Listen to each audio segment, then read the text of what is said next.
बार बार bulletin देखने वाले सभी दर्शकों को चंद्रमोहन कल्ला का नमस्कार, राम राम ने खम्मा गणिसा।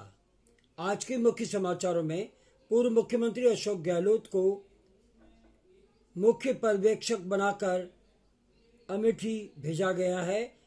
ये संकेत दे रहा है कि गहलोत आज भी हाईकमान कांग्रेस और गांधी परिवार के विश्वसनीय नेताओं में से एक है और राजनीति के चाणक्य जादूगर की पदवी पा चुके गहलोत मोदी सरकार की मंत्री स्मृति ईरानी को मात देने के लिए चौसर बिछाने अमेठी पहुंच गए हैं और वहां जाकर के उन्होंने शतरंज के मोहरे बिछा दिए हैं। राजनीति के चतुर खिलाड़ी गहलोत को पता है कि गत चुनाव में राहुल गांधी को स्मृति ईरानी ने 55,000 से अधिक मतों से पराजित किया था, लेकिन आज भी ईरानी देश की पहले 10 बड़े नेताओं में उनकी गिनती नहीं होती है। अमेठी की सीट कांग्रेस पार्टी और गांधी परिवार की प्रतिष्ठा से जुड़ी हुई सीट रही है, लेकिन एक बार खो चुकी अमेठी की सीट को कांग्रेस के लिए जीतना आसान नहीं होगा। इसलिए गहलोत को कठिन व चुनौती वाला टास्क दिया गया है। अमेठी की सीट से कांग्रेस के टिकट पर केसी शर्मा प्रत्याशी बनाए गए हैं और अशोक गहलोत अमेठी से उन्हें जिता करके दिल्ली भेजते हैं तो न केवल उनका वजूद बढ़ेगा, अगर खुदा न खास्ता मोदी सरकार नहीं आती है और गठबंधन की सरकार आती है तो गहलोत को किसी न किसी बड़े पद पर, किसी न किसी बड़े मंत्री के पद पर और बड़े ओहदे पर चांस मिलना तय है। अब अगला समाचार आपको बता दें कि दिल्ली के मुख्यमंत्री अरविंद केजरीवाल चुनाव प्रचार करने आ रहे हैं।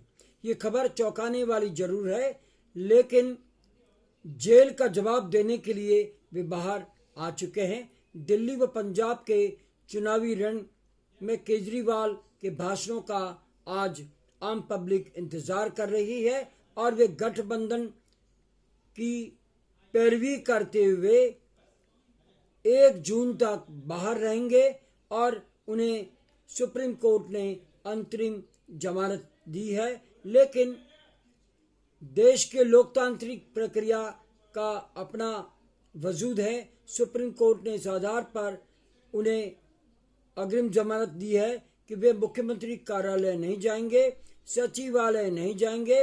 इन शर्तों के आधार पर आज केजरीवाल सुप्रीम कोर्ट के आदेश के बाद अग्रिम जमानत लेते हुए शाम को रिहा कर दिए गए हैं और उन्होंने साथ में जो मीडिया से बातचीत का मामला था मना कर दिया, क्योंकि सुप्रीम कोर्ट ने ये मना कर रखा है, लेकिन वे भाषण दे सकते हैं, वे चुनाव प्रचार कर सकते हैं और निसंदेह वे जेल की इस यात्रा को मोदी को घेरने का प्रयास करेंगे।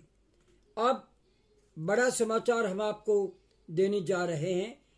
कानपुर में आज राहुल गांधी ने प्रधानमंत्री नरेंद्र मोदी पर जमकर के हमला किया और उन्होंने कहा, हम 3 साल से इंडिया गठबंधन और मोदी से लड़ रहे हैं। भारत जोड़ो यात्रा 4000 किलोमीटर तक की करके इसी आधार पर हमने मैनिफेस्टो बनाया है। 4 जून 2024 के बाद नरेंद्र मोदी हिंदुस्तान के प्रधानमंत्री नहीं रहेंगे। पहली बार राहुल गांधी ने इस तरह से एक ताकतवर नेता के रूप में जो संदेश जनता को दिया है और जिस कॉन्फिडेंस से वे बोले हैं, उसको आधार अगर मान लिया जाए तो प्रधानमंत्री नरेंद्र मोदी अब प्रधानमंत्री नहीं बन सकते। उन्होंने यहाँ तक कह दिया कि आप लिख कर के ले लो, पीएम इस बार मोदी नहीं होंगे। हमने जो काम किए, मेहनत की, वो हमारा काम था, हमने कर दिया, अब आपकी ड्यूटी है। साथ में उन्होंने कहा उत्तर प्रदेश में हमारे गठबंधन को 50 सीटें मिलने जा रही है। 85 में से 50 सीटें का दावा करने वाले राहुल गांधी ने एक तरह से ये संकेत दे दिए हैं कि आने वाला 4 जून के बाद में गठबंधन भी सरकार में आए तो कोई अतिशयोक्ति नहीं होगी।